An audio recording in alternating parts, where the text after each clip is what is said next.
Welcome to our channel. ఇక మనం ఈరోజు చూసుకున్నట్లయితే త్వరలో ఉస్మానియా యూనివర్సిటీ పరిధిలోని డిగ్రీ సంబంధించినటువంటి సెమిస్టర్ మొదటి సెమిస్టర్ సంస్కృత ప్రశ్నాపత్రం ఎలా ఉండబోతుంది, తర్వాత అందులో ఉండబడేటువంటి ఇంపార్టెంట్ క్వశ్చన్స్, వాటితో పాటుగా సిలబస్ యొక్క టాపిక్స్ ఏంటో ఒకసారి మనము వీడియో ద్వారా తెలుసుకుందాము. వీటితో పాటుగా అంటే సిలబస్తో పాటుగా మళ్ళీ ఆ యొక్క క్వశ్చన్స్ ప్రశ్నాపత్రంలో ఎలాంటి క్వశ్చన్స్ రాబోతున్నాయో తెలుసుకునే ప్రయత్నం చేద్దాం. ఇక తర్వాత మనం ఒక సిలబస్ను మనం ఒకసారి క్షుణ్ణంగా పరిశీలించినట్లయితే మనని డిగ్రీ ప్రథమ సంవత్సరం చదువుతున్నటువంటి విద్యార్థులకు ఉపయోగపడే విధంగా మన యొక్క సిలబస్ను ఈ విధంగా తయారు చేశారు. మొత్తం 4 యూనిట్లుగా మన డిగ్రీ సంస్కృతాన్ని డిగ్రీలో బోధించబడేటువంటి సంస్కృతం ద్వితీయ భాష అయినటువంటి సంస్కృతం పేపర్ను మనకి 4 యూనిట్లుగా దాన్ని డివైడ్ చేశారు. మొదటి యూనిట్కి వచ్చేసరికి మొదటి యూనిట్లో మనకి 2 లెసన్లు ఉంటాయి. అంటే ఒక్కో యూనిట్కి మనకి 2 లెసన్లు మనకి ఇవ్వడం జరుగుతుంది. ఇక మొదటి యూనిట్లో వచ్చేసినట్లయితే మనకి ముదాభిషేక్తుం వరదత్వం అర్హసి, తర్వాత 2వ లెసన్గా హిమాలయో నామ నగాదిరాజ. ఈ 2 లెసన్లు మనకి యూనిట్ 1లో ఇవ్వడం జరుగుతుంది.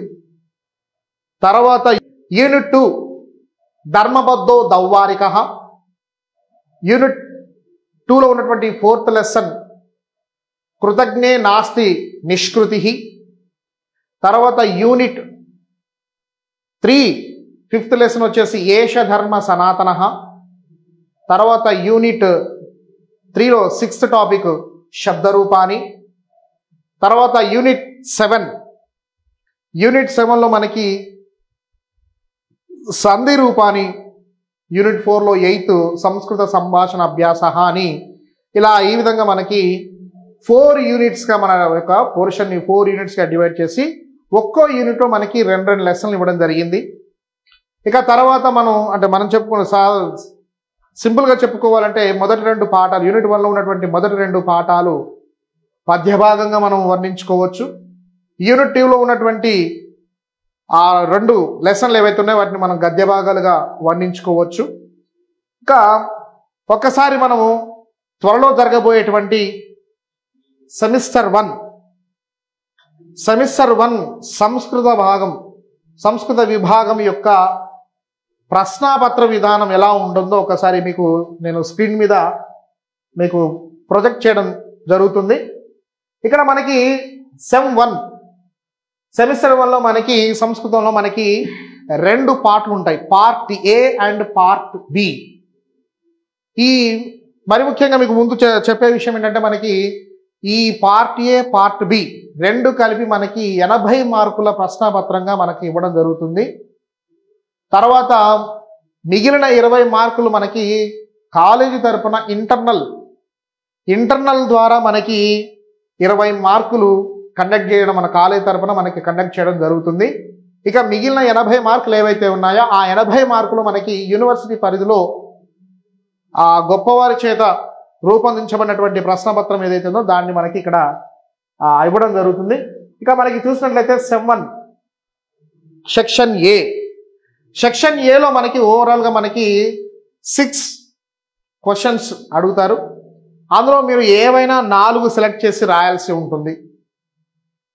ఇలా మీరు 4 క్వశ్చన్లు ఆన్సర్ చేస్తే మీకు ఒక్కో క్వశ్చన్కి అంటే మీరు రాసినటువంటి ఒక్కో సమాధానానికి 5 మార్కులు మీరు స్కోర్ చేయడం జరుగుతుంది. కాబట్టి 5 4s 20, 5 4 20 మార్కులు మీరు సాధించేవారుగా ఉంటారు. ఇక తర్వాత పార్ట్ బిలో మనకి 4 బిట్లు ఉంటాయి. ఆ 4 బిట్లో మనకి ఒక్కో దానికి ఒక్కో రకంగా మనకి 7th బిట్లో వచ్చేసరికి మనకి 2 పద్యాలు 2 శ్లోకాలు ఇవ్వడం జరుగుతుంది. ఆ 2 శ్లోకాలు మీరు వర్డ్ టు వర్డ్ మీనింగ్ రాసి భావము వ్యాకరణాంశాలు రాసినట్లయితే ఒక్క శ్లోకానికి మీరు రాసినందుకు 7.5 మార్క్స్, ఇంకోటి రాసినందుకు 2 రాయాల్సి ఉంటుంది. కాబట్టి రెండోది మీరు సరైన సమాధానం రాసినందుకు మీకు ఆ రెండవ దానికి సమాధానంగా 7.5 మార్కులు. ఇలా మనకి 7th బిట్టుకు వచ్చేసరికి మనకి 15 మార్కులు అవుతాయి. 8th బిట్టు మనకి లాంగ్ ఆన్సర్, అది కూడా 15 మార్కులు. తర్వాత 9th బిట్ వచ్చేసి మనకి గ్రామర్ పార్ట్ 15 మార్కులు. తర్వాత 10th బిట్ వచ్చేసి మళ్ళీ గ్రామర్ పార్ట్ 15 మార్కులు. రైట్, ఒకసారి ఒక్కొక్క బిట్ మనకి ఎలా ఉండబోతుందో మనకి ఒక్కొక్క బిట్ ద్వారా మనం క్షుణ్ణంగా తెలుసుకుందాం. ఇక్కడ మనం చూసినట్లయితే మీకు స్క్రీన్ మీద కనబడుతుంది క్వశ్చన్ పేపర్. మనకి రఫ్ ఇంపార్టెంట్ క్వశ్చన్స్ కొన్ని నేను సెలెక్ట్ చేశాను. నా దృష్టికోణంలో ఇవి వస్తాయనే ఉద్దేశంతో నేను రాశాను.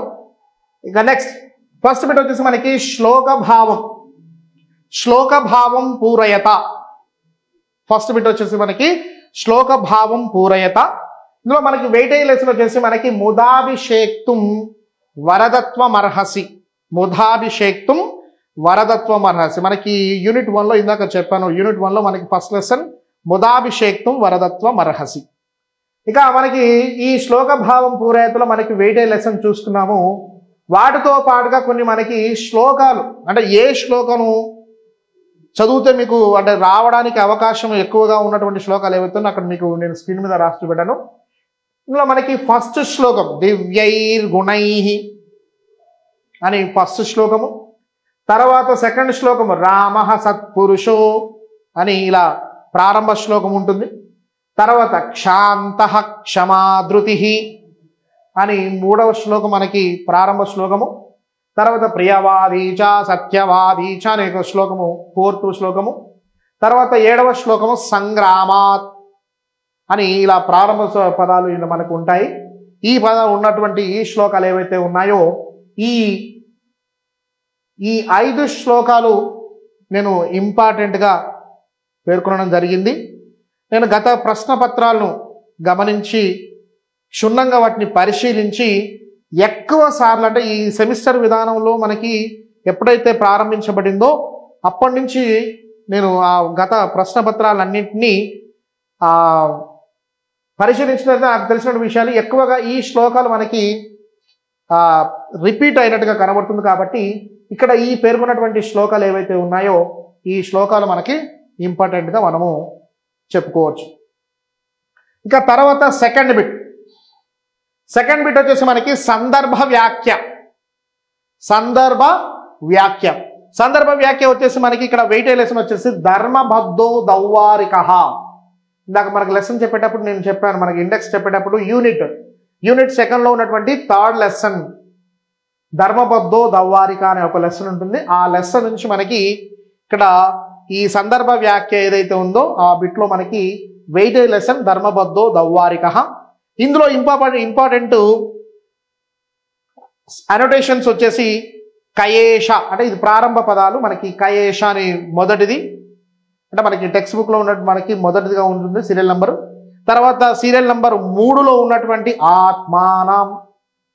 ఆత్మానం అని ప్రారంభంతో కూడినటువంటి ఒక సెంటెన్స్ ఉంటుంది. తర్వాత 4వది మహారాజా శివవీరస్య అని ప్రారంభ పదంతో కూడినటువంటి సందర్భము మనకి ఇంపార్టెంట్గా ఇవ్వడం జరుగుతుంది. తర్వాత అహో కపట సన్యాసిన్ అని ఈ పదంతో కూడినటువంటి ప్రారంభ పదంతో కూడినటువంటి పదము ఉన్నటువంటి సందర్భ వాక్యము మనకి ఇంపార్టెంట్గా సెకండ్ బిట్లో అడగడానికి అవకాశం ఎక్కువగా ఉన్నటువంటి ఈ యొక్క సందర్భ వ్యాఖ్యలు. ఇక నెక్స్ట్ మళ్ళీ 3rd బిట్కి వెళ్ళిపోతే శ్లోకం పూరయత. హెడ్డింగ్ వచ్చేసి శ్లోకం పూరయత 3rd బిట్టు. మనకి ఇక్కడ ఓన్లీ శ్లోకం మాత్రమే రాయాల్సి ఉంటుంది, శ్లోకం ఫిలప్ చేయాలి. తర్వాత ఇంకా ఎక్స్ట్రాగా కవి పరిచయం కూడా రాస్తే బాగుంటుందని నా యొక్క సదుద్దేశంతో చెప్తున్నాను. దీనికి శ్లోకం ఒకటే పూర్తిగా, అంటే ప్లెయిన్గా మనం శ్లోకం రాస్తే సరిపోదండి. దాంతో పాటుగా మీరు శ్లోకం ఫిలప్ చేసే ముందు ఒక 2 లైన్లు మనకి కంపల్సరీగా కవి పరిచయం గురించి రాయాల్సి ఉంటుంది. అంటే ఇక్కడ మనకి ఈ లెసన్కి వచ్చేసి ఏష ధర్మ సనాతన అనేది ఒక కవి రాసినటువంటి విషయం కాదు. మనకి వివిధ కవయః అని ఒక చిన్న పదంతో మీరు ప్రారంభిస్తే అక్కడ మనకి ఎగ్జామినర్ ఎవరైతే ఉన్నారో కాస్త మనకి వాళ్ళు సాటిస్ఫైడ్ అయ్యే అవకాశం ఉంటుంది. కాబట్టి రాస్తే బెటర్ అని నా యొక్క అభిప్రాయము. థర్డ్ బిట్ శ్లోకం పూరయత. ఈ లెసన్ వచ్చేసి ఇందులో మనకి వెయిటేజ్ లెసన్ వచ్చేసి ఏష ధర్మ సనాతన, ఏష ధర్మ సనాతన. సో ఈ లెసన్లో మనకి ఇంపార్టెంట్ శ్లోకాలు వచ్చేసి మనకి ఉద్యమేన సిద్ధ్యంతి కార్యాణి న మనోరథై అని ఈ విధంగా ఒక శ్లోకం ఉంటుంది. ఇక్కడ మీరు గమనించాల్సింది ఏంటంటే మనకి ఈ విషయంలో మనకి థర్డ్ బిట్లో కేవలం ఒక హింట్ ఇస్తాడు. అదే ఇప్పుడు నేను ఇక్కడ రాసినట్టుగా చిన్న ఒక వర్డ్ ఇస్తాడు, దాన్ని చేసుకొని మీరు దాన్ని చదువుకొని ఆ పూర్తి శ్లోకాన్ని మీరు రాయాల్సి ఉంటుంది. వాటితో పాటుగా కవి పరిచయం కూడా మనం రాయడం అనేది అలవాటు చేసుకోవడం మంచిది. ఇక నెక్స్ట్ తర్వాత రెండవ శ్లోకం అమంత్రం అక్షరం నాస్తి అని రెండవ శ్లోకం కూడా ఇంపార్టెంట్గా మనకు తెలపడం జరుగుతుంది. తర్వాత థర్డ్ శ్లోకం గురు శుశ్రూషయా విద్య అని థర్డ్ శ్లోకం ఇంపార్టెంట్. తర్వాత మనస్యేకం వచస్యేకం ఎక్కువ సార్లు రిపీట్ అయినటువంటి పదం ఈ శ్లోకము. 6వ శ్లోకము మొన్న జరిగినటువంటి స్పెషల్ సప్లిమెంటరీలో అడిగాడు. అంతకు ముందు ఫ్రెష్ సెమిస్టర్ 1లో కూడా మనకి ఎక్కువ సార్లు అడిగినటువంటి శ్లోకము మనస్యేకం వచస్యేకం. ఇక తర్వాత 8th శ్లోకం కావ్యశాస్త్ర వినోదేన కాలో గచ్చతి ధీమతాం అని ఇలా 8వ శ్లోకం కూడా మనకి ఇంపార్టెంట్ శ్లోకం. మనకి థర్డ్ బిట్లో ఇక్కడ పేర్కొన్నటువంటి 1, 2, 3, 4, 5 ఈ 5 శ్లోకాలు మనకి ఇంపార్టెంట్గా నేను గమనించినటువంటి నా గమనంలో తెలుసుకున్నటువంటి విషయం ఈ 5 శ్లోకాలు మనకి ఇంపార్టెంట్గా మనం చెప్పవచ్చు. ఇక తర్వాత బిట్ నంబర్ 4 మళ్ళీ ససందర్భం వ్యాఖ్య లిఖత, ససందర్భం వ్యాఖ్యాత అని హెడ్డింగ్ ఉంటుంది. ఇందులో మనకి బిట్ నంబర్ 4 వచ్చేసరికి మనకి వెయిటేజ్ లెసన్ యూనిట్ 1లో ఉన్నటువంటి ముదాభిషేక్తుం వరదత్వమర్హసి, ముదాభిషేక్తుం వరదత్వమర్హసి లెసన్ నుంచి మనకి సందర్భ వ్యాఖ్యలు అడగడానికి అవకాశం ఉంది. ఇందులో మనకి ఇక బిట్ నంబర్ 4 వచ్చేసరికి మనకి ఇంపార్టెంట్ దివ్యైర్గుణై అంటే ఇక్కడ మనకి ఒక శ్లోకం ఉంటుంది. ఆ శ్లోకంలో అంటే ఆ శ్లోకాన్ని బట్టి మనము ఇక్కడ ఆ సందర్భ వ్యాఖ్యానం అంటే ఆ లెసన్ ఉన్నటువంటి వ్యక్తి ఏం మాట్లాడాడు, ఎవరితో చెప్పారు, అది మనకి ఇంపార్టెంట్ గుర్తుపెట్టుకోవాల్సి ఉంటుంది. కాబట్టి ఇక్కడ మనకి శ్లోక రూపకంగా ఇవ్వడం జరుగుతుంది. ఇక్కడ మనకి బిట్ నంబర్ 1లో వచ్చేసరికి మనకి బిట్ నంబర్ 2లో వచ్చేసరికి మనకి ఇది గద్య భాగం కాబట్టి స్టోరీ రూపకంగా మనం సెంటెన్స్ గుర్తుపెట్టుకోవచ్చు. ఇక్కడ మనకి బిట్ నంబర్ 4కి వచ్చేసరికి మనకి ఇక్కడ శ్లోక రూపకంగా మనకి సందర్భాలు అడుగుతున్నాడు కాబట్టి జాగ్రత్త. దివ్యైర్ గుణై ఇక్కడ మనం బిట్ నంబర్ 1లో ఉన్నటువంటి శ్లోకం ఏదైతే ఉందో ఆ భావానికి సంబంధించినటువంటి సందర్భం ఇక్కడ మనకి మళ్ళీ రిపీట్ అవుతుంది. తర్వాత పౌరాన్ ఇది కూడా మనకి ఇందాక ఈ శ్లోకంలో చెప్పుకున్నట్టు మనకి ఇక్కడ చెప్పుకున్నాం ఎక్కడో. తర్వాత వత్సహ శ్రేయసి 7th శ్లోకం. తర్వాత 8th వన్ మనకి మెటీరియల్లో మనకి సీరియల్ నంబర్ 8th వన్. ఓకేనా, ఇలా మనకి సందర్భ వ్యాఖ్యలు వచ్చేసి బిట్ నంబర్ 4లో మనకి ముదాభిషేకం వరదత్వం మరహస్య లెసన్ నుంచి ఇవ్వడం జరుగుతుంది. తర్వాత బిట్ నంబర్ 5 వచ్చేసరికి మనకి శ్లోక భావం లిఖత. మళ్ళీ మనకి శ్లోక భావం ఇందాక మనకి బిట్ నంబర్ 1లో ఏ విధంగానైతే ఆ బిట్ ఉందో అదే విధంగా ఇక్కడ కూడా మళ్ళీ మనకి శ్లోక భావం రాయాల్సి ఉంటుంది. కాకపోతే ఇక్కడ మనకు వచ్చేసరికి ఇక్కడ మనకి వెయిటేజ్ వచ్చేసి మనకి యూనిట్ 1లో ఉన్నటువంటి ముదాభిషేక్తుం వరదత్వమర్హసి, ముదాభిషేక్తుం వరదత్వమర్హసి నుంచి మనకి లెసన్ ఇవ్వడం జరుగుతుంది. ఇక్కడ బిట్ నంబర్ 5కి వచ్చేసరికి మనకి శ్లోక భావం లిఖత. ఇక్కడ వచ్చేసరికి మనకి కృతజ్ఞో నాస్తి నిష్కృతి, కృతజ్ఞో నాస్తి నిష్కృతి లెసన్ నుంచి మనకి ఇక్కడ శ్లోకం ఇవ్వడం జరుగుతుంది. ఇందులో మనకి ఇంపార్టెంట్ శ్లోకం వచ్చేసి 2nd వన్ ప్రియోవా అని ప్రారంభ పదము. తర్వాత 3rd శ్లోకం ఏకం ప్రసూయతాం అని ఇంకో ప్రారంభంతో కూడినటువంటి పదము శ్లోకం ఇంపార్టెంట్ 3వది. తర్వాత వర్జయేత్, వర్జయేత్ అనే పదంతో కూడుకున్నటువంటి శ్లోకం ఇంపార్టెంట్. తర్వాత 6వ శ్లోకము దదాతి ప్రతి గృహ్ణాతి అని ఒక శ్లోకం ఉంటుంది. ఆ శ్లోకం మనకి ఇక్కడ ఇంపార్టెంట్గా ఇవ్వడం జరిగింది. ఇక తర్వాత మళ్ళీ మనకి బిట్ నంబర్ 6లో మనకి సంధిం వికటయత అంటే మనకి ఒక పదం ఇవ్వడం జరుగుతుంది. ఆ పదాన్ని మీరు 2 పదాలుగా అంటే 2 అర్థవంతమైన పదాలుగా విడదీసి ఆ సంధి నేమ్ మీరు రాయాల్సి ఉంటుంది. ఇక్కడ మనకి పోర్షన్ వచ్చేసరికి మనకి అత్సంధి, హల్ సంధి, విసర్గ సంధి, ఈ 3 రకాలైనటువంటి సంధులు మనము చూసుకొని రాయాల్సి ఉంటుంది. సో ఇక్కడికి మనకి ఈ 6 రకాలైనటువంటి బిట్లో మీరు ఏది తీసుకున్నా కూడా మీకు ఇక్కడ కేవలం మీరు ఈ 6 రకాలైనటువంటి బిట్లో మీరు ఏవైనా మీకు నచ్చినటువంటి ఏవైనా 4 సెలెక్ట్ చేసుకొని రాయాల్సి ఉంటుంది. ఇంకొక మాట, మనకి సంస్కృతం అంటే మనకి ఎక్కువ స్కోరింగ్ సబ్జెక్ట్. స్కోరింగ్ సబ్జెక్ట్లో మీకు ఇంకా స్కోరింగ్ కావాలనుకుంటే ఎక్స్ట్రా కూడా రాయడానికి మీరు సిద్ధంగా ఉండాలి. కేవలం 4 రాయమన్నాడు కదా అని 4 రాసేస్తే సరిపోదని ఎక్స్ట్రా ఇంకొక ఆ 2 కూడా రాయడానికి ప్రయత్నిస్తే ఎక్స్ట్రా నోట్స్ కింద రాసుకుంటా మనకి రాయడం ప్రారంభిస్తే మీకే మంచిది. సో ఇక్కడికి మనకి పార్ట్ ఏకి సంబంధించినటువంటి 6 బిట్లు కంప్లీట్ అయ్యాయి. ఇక నెక్స్ట్ పార్ట్ బికి వెళ్ళిపోదాం. పార్ట్ బిలో ఇంకా 4 బిట్లు ఉన్నాయి. అవి చూసేసుకుంటే మనకి అందులో కూడా మనకి ఇంపార్టెంట్ శ్లోకాలు ఏవైతే ఉన్నాయో వాటిని చూద్దాం ఒకసారి. ఇక తర్వాత ఇక్కడ చూసినట్లయితే మనము స్క్రీన్ మీద మీకు కనబడుతుంది సెక్షన్ బి. సెక్షన్ బి ఒకసారి చూసినట్లయితే ఇక్కడ మనకి సెక్షన్ బిలో మనకి స్టార్ట్ అవుతుంది. ఇక్కడ బిట్ నెంబర్ 7. ఇక్కడ మనకి బిట్ నెంబర్ 7 ఒకసారి చూసినట్లయితే మనకి ప్రతిపదార్థ తాత్పర్యం చ లిఖత. ప్రతిపదార్థం తాత్పర్యం చ లిఖత. బిట్ నెంబర్ 7 వచ్చేసి ప్రతిపదార్థం తాత్పర్యం చ లిఖత. ఇక్కడ మనకి బిట్ నెంబర్ 7కి వచ్చేసరికి మనకి వెయిటేజ్ లెసన్. ఇక్కడ మనకి చెప్పాను ఇందాక, ఇందులో మనకి ఇక్కడ మనకి చెప్తున్న 4 శ్లోకాలు, మనకి 4 శ్లోకాలు ఇస్తాడు. బిట్ నెంబర్ 7లో 4 శ్లోకాలు ఇస్తాడు. ఆ 4 శ్లోకాలలో మనం ఏవైనా 2 సెలెక్ట్ చేసుకోవాలి. ఏవైనా 2 అంటే మనకు తను అడిగినటువంటి 4 శ్లోకాలు ఏవైతే ఉన్నాయో ఆ 4 అడిగినటువంటి క్వశ్చన్ పేపర్లో 4 శ్లోకాలు అడిగితే అందులో మనకు నచ్చినవి ఏవైనా 2 సెలెక్ట్ చేసుకుని మీరు రాయాల్సి ఉంటుంది. అలా ఒక్కో శ్లోకానికి రాసినట్లయితే మీకు ఒక్క శ్లోకాన్ని వర్డ్ టు వర్డ్ మీనింగ్ రాసేసి దానికి వ్యాకరణం పూర్తి రూపాన్ని మీరు రాసినట్లయితే ఒక్క శ్లోకం రాస్తే మీకు 7.5 మార్క్స్. తర్వాత ఇంకొకటి సెలెక్ట్ చేసుకుంటే అక్కడ కూడా మీరు కరెక్ట్ సరైనటువంటి సమాధానం రాసినట్లయితే మీకు అక్కడ కూడా మీకు 7.5 మార్క్స్ వచ్చే అవకాశం ఉంది. ఇక ఈ లెసన్కి వచ్చి బిట్ నెంబర్ 7కి వచ్చేసరికి మనకి ప్రతిపదార్థ తాత్పర్యం చ లిఖత అనే బిట్లో మనకి వెయిటేజ్ లెసన్ వచ్చేసి మనకి హిమాలయో నామ నగాదిరాజ. యూనిట్ 1లో ఉన్నటువంటి సెకండ్ లెసన్ హిమాలయో నామ నగాదిరాజ. ఈ లెసన్లో మనకి బిట్ నెంబర్ 7లో మనకి వెయిటేజ్ లెసన్గా ఇవ్వడం జరుగుతుంది. అందులో మనకి ఇంపార్టెంట్ శ్లోకాలు నేను ఒక 5 తయారు చేశాను. వాటిని ఒకసారి చూద్దాం. ఇందులో ప్రారంభ పదాలు చెప్తున్నాను, అవి మీరు టిక్ చేసుకొని మీరు ప్రిపేర్ అయితే బాగుంటుందని నా యొక్క అభిలాష. ఇందులో మనకి ఫస్ట్ శ్లోకం అస్త్యుత్తరస్యాం దిశి దేవతాత్మ అని ఇలా ఒక ప్రారంభ పదంగా ఒక లైన్గా ఉంటుంది. ఆ శ్లోకాన్ని మీరు ప్రిపేర్ అవ్వండి.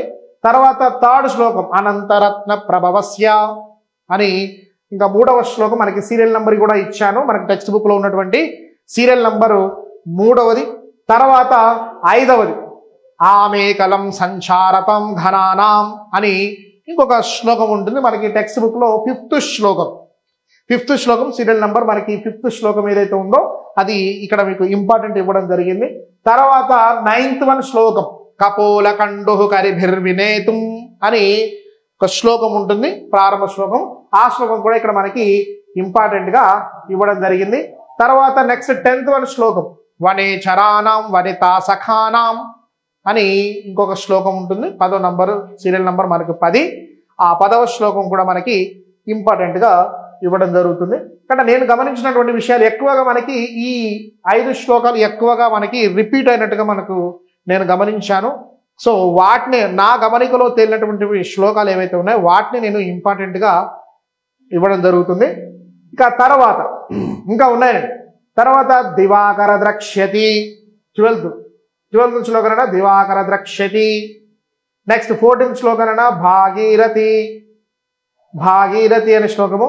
తర్వాత 7th కూడా మనకి ఇంపార్టెంట్ న్యస్తాక్షర సమమ్నాయం అని ఇలా ప్రారంభంతో కూడినటువంటి ఒక శ్లోకం ఉంటుంది.